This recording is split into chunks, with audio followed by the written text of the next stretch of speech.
You're listening to the For I Will Be With You podcast. For I Will Be With You. Daily reflections on recovery from the Bible.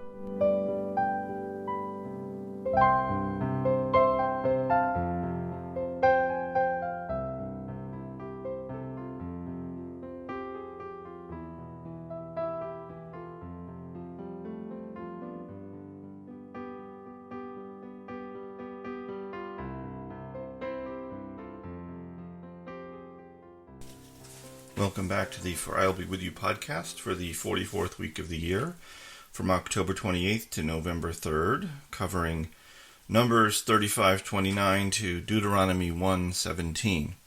So this is the last reading for the book of Numbers. Numbers 35:29 to 35:30 reads, "These shall be for you a decree of justice for your generations in all your dwelling places. Whoever smites a person according to the testimony of witnesses shall one kill the killer, but a single witness shall not testify against a person regarding death." So this may seem sort of like a technical point of law, but it's very important. And what you have to understand is this is an instruction for judges in the Israelite courts to withhold a death sentence for murder only for situations where there are two credible eyewitnesses to the actual killing, meaning that if one person witnessed it, that's not good enough for the death penalty. If there's circumstantial evidence, that's not good enough either. So the reality is it makes it nearly impossible to convict someone of murder and sentence them to death. And the word of a single witness is not enough to justify a death sentence.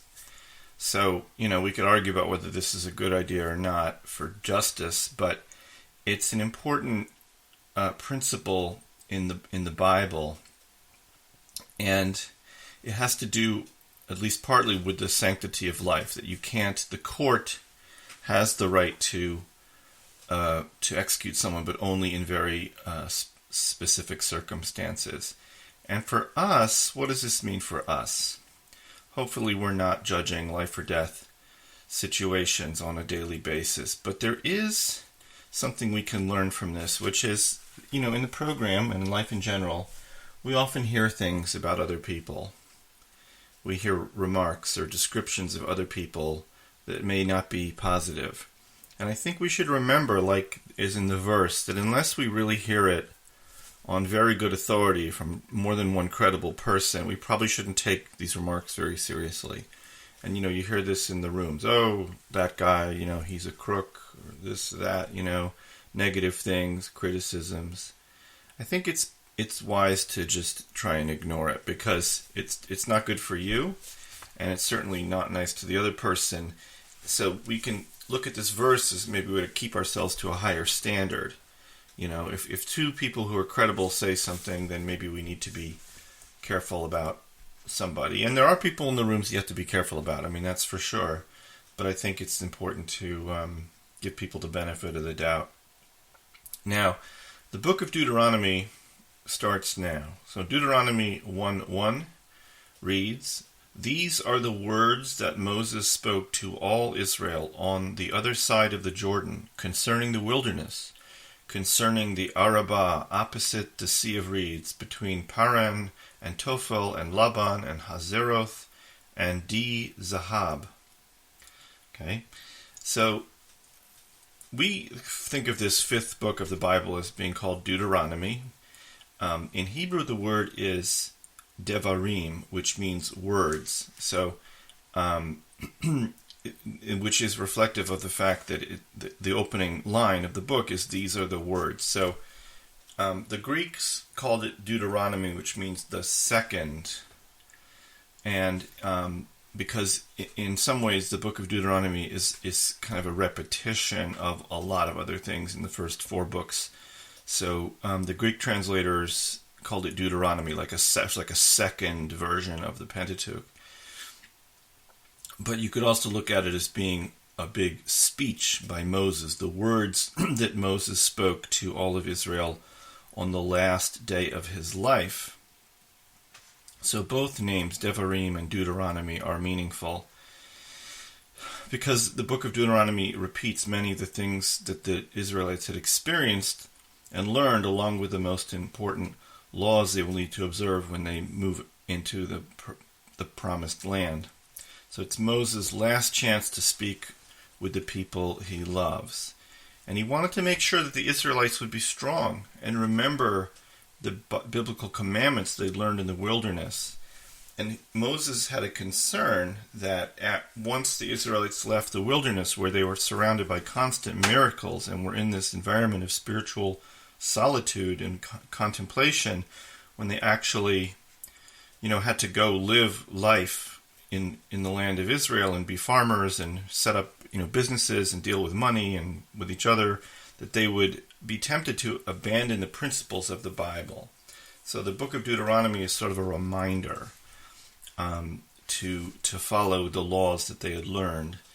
And I think this is a concept we can find helpful in recovery. We also need a repetition of important concepts in sobriety to stay in recovery. We don't attend a single meeting, hear the steps and pronounce ourselves recovered for life. And it's been tried. It doesn't work, right? Generally, we need regular reminders of why we are doing what we're doing. We need a recharge of the important principles of the program as we make our way through the difficulties of everyday life. So continuing with Deuteronomy 1:1, which says, "These are the words that Moses spoke to all Israel." When the Torah says to all Israel, it means that everyone was present and listening. Every Israelite in the world was there. So, just for practical purposes, imagine that before the invention of the amplifier, 3 million people were sitting outside, and they were all able to hear the voice of a 120-year-old man. Okay? Does that sound possible? No. So how is it possible? It was a miracle. That's obviously, it was some kind of miracle. So there are a couple things we can learn from this moment. For one thing, it may sound obvious, but it's a truth that evades many of us, which is you have to be present to hear the messages that will help you stay sober. If you don't go to meetings and communicate with sponsors and fellows, you will not get the benefit of the program. So the Israelites were present to hear Moses. You have to be present to hear the message of the program. And there's also an implication to the phrase, "these are the words." It means that once they are spoken and all Israel has heard them, there is no excuse for not having heard them. The Bible says all of Israel to show that everyone heard. Thus, everyone was bound by them and could not claim that he or she hadn't heard them. And for us, it's the same. We've read the book. We've done the steps, or we were learning about them. We can't claim that we didn't understand the basic precepts of the program. I mean, when I say that, I mean like the basic precepts of the program. Obviously, there's a lot of sophisticated stuff in the program that comes as you get more time in it. But, the basics, the basic idea, the basic step work, that should be in us. And the program today is a bit like the voice of a 120-year-old man being clearly heard in the whistling winds of a desert wilderness. In fact, I have a funny feeling that Bill Wilson would be about 120 years old if he were alive today. I mean, it's amazing. His voice, Dr. Bob's voice, still is heard loud and clear, even in today's hustle and bustle. And it's sort of like AA is sort of a miracle of this kind, like this old man's voice being heard in the wilderness. Because in theory, AA really shouldn't work. There's no organization this large should function without any money or proper organization and get its message out, but it does. That alone is really a miracle. That's something we need to appreciate. The fact that an organization of millions of people can function and be effective on its own without any structure except the most negligible structure is a miracle. And I think that we can find that comforting. I take it to mean that God is helping AA exist. So continuing with Deuteronomy 1:1 says, "These are the words that Moses spoke to all Israel on the other side of the Jordan concerning the wilderness, concerning the Arabah, opposite the Sea of Reeds, between Paran and Tophel," and so forth. So what this has been interpreted to mean is that a lot of Deuteronomy, starting with this phrase, this sentence, is a rebuke to the children of Israel. It's sort of a hidden rebuke. When Moses says concerning the wilderness, the interpretation is that he's referring to the nation's many shortcomings and ungrateful acts of rebellion against him and against God. And the commentators say that the places named in the verse are like code words for various sins that the Israelites committed in the wilderness. So the idea is that the people are supposed to think about what they did wrong in each place and understand the rebuke. Throughout the story of the Israelites in the wilderness, they were complaining, they were rebelling, they were causing problems. So Moses isn't specifying these sins, but he's just reminding them of the places where they happen. And for us, I think we have our own stories like this. Like you might say, oh yeah, college was a crazy time, but really what you mean is I got drunk and hurt someone in a car crash when I was in college. Like you're sort of, if someone says, what was college like? Oh yeah, college. That's when I was out of control drinking, right? That you're being reminded of what was really going on. And this is for us as we go through our stories, do the steps, the fourth step, the fifth step. We need to be rigorous in examining how we participated in bad experiences and not, cover them up and just gloss over them. That way we can avoid them in the future and we can get the recovery benefit of thinking through what happened. So Deuteronomy 1:6 and 1:7 says, God, our God, spoke to us in Horeb, saying, enough of your dwelling by this mountain. Turn yourselves around and journey, and come to the Amorite mountain and all its neighbors, in the Arabah, on the mountain, and in the lowlands, and in the south, and at the seacoast, the land of the Canaanite and the Lebanon, until the great river, the Euphrates River. See, I have given the land before you. Come and possess the land that God swore to your forefathers. So, in this rather long description of where the Israelites are going, Moses is recalling that God instructed the Israelites to start on a journey from Mount Sinai to the Promised Land. So they're going to travel from Mount Sinai to the Promised Land. Turn yourselves around and journey. This could actually be a slogan for recovery. Turn yourselves around and journey. It's a reminder that few good things in life happen to those who sit on their rear ends all day. If you do nothing and go nowhere, you're not going to do anything or go anywhere, right? How's that for a profound idea? Get up and go, right? Start moving, but go in the direction that God tells you. We each have our own personal promised land. It's going to be different for you than it is for me, but it's there for us if we strive for conscious contact with our higher powers. And, it's a reminder also that there may be challenges when we get there. Biblical Israel was, a land of milk and honey at the time. But what's interesting is that, even today, it's still a rather inhospitable place. And certainly, quite recently, it was almost, completely barren. For example, when Mark Twain visited the area of Palestine, and in 1867, his quote was, so it's 150 years ago, he said, quote, "A desolation is here that not even imagination can grace with the pomp of life and action." And he echoed a lot of other sentiments around that time. People visited the biblical land of Israel in the 19th century and earlier. When they got there, they were like, this is it? It was like a gravel pit, with a couple little huts and people living there. There was really almost nothing going on. So it was hard to understand that this was the promised land, the land of milk and honey. So now, obviously, it's come back a lot in the last few decades. But the challenge for us, the reason I went into this, is that our promised land may not look like much to other people, but it's special for us. And we also have to envision what it's going to look like when we get into it. And So the challenge is to turn ourselves around and journey to the promised land and see the spiritual opportunity that resides in the place that God promises us. Deuteronomy 1:19 says, "We journeyed from Horeb and went through the entire great and awesome wilderness that you saw." So according to the commentators, Moses describes the wilderness as, quote, "great and awesome" for two reasons. For one thing, the wilderness was full of snakes and scorpions, yet the Israelites were not disturbed by them. God prevented them from attacking the Israelites. And the Israelites were able to see also the cloud of glory and the pillar of fire that represented God's presence among them. This was a time of overt heavenly miracles. So if you were an Israelite in the wilderness, you had constant, tangible reminders of God's presence in your life and God's protection. So the thing to understand now is that God's presence is still very much with us in our lives.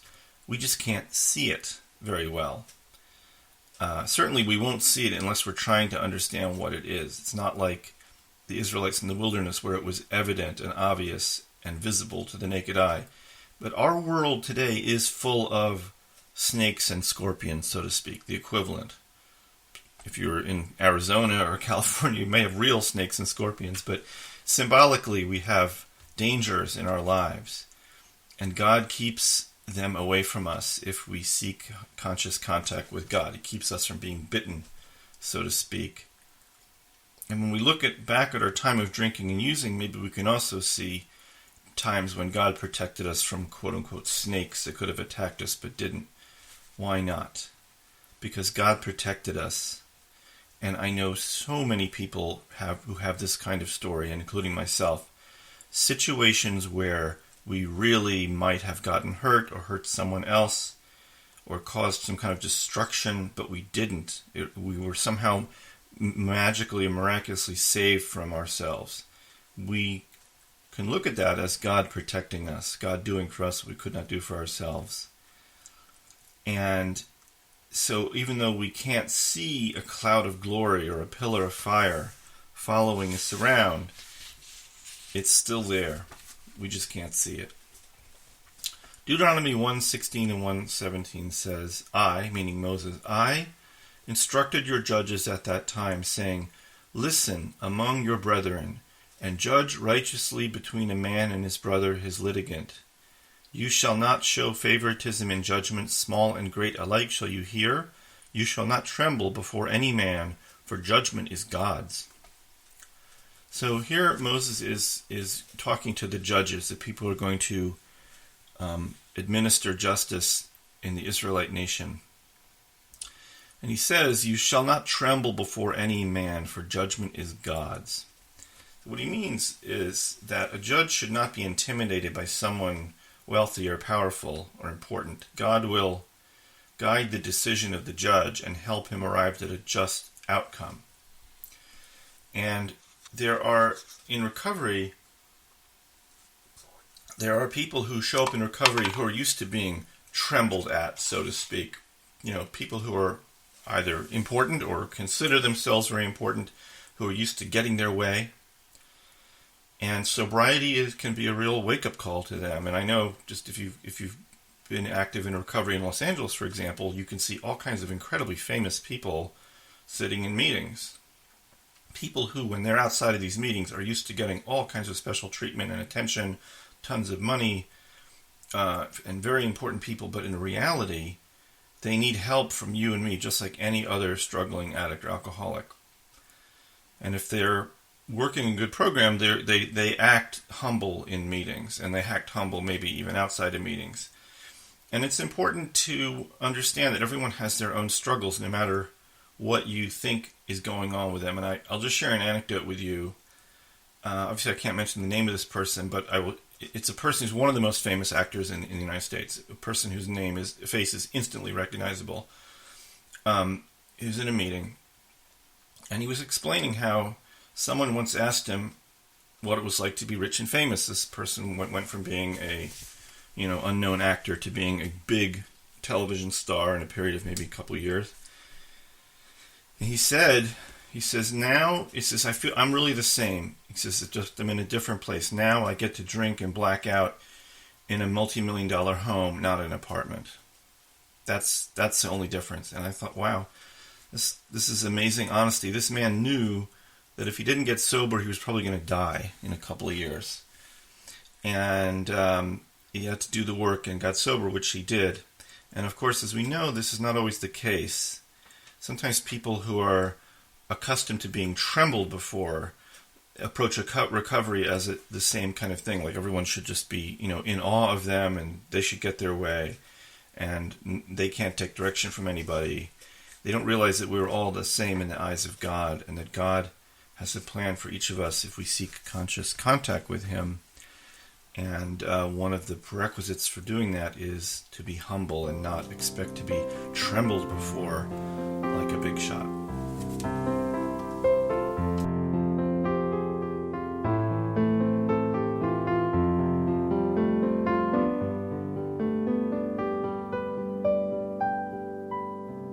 You've been listening to the For I Will Be With You podcast. Daily reflections on recovery from the Bible. www.foriwillbewithyou.com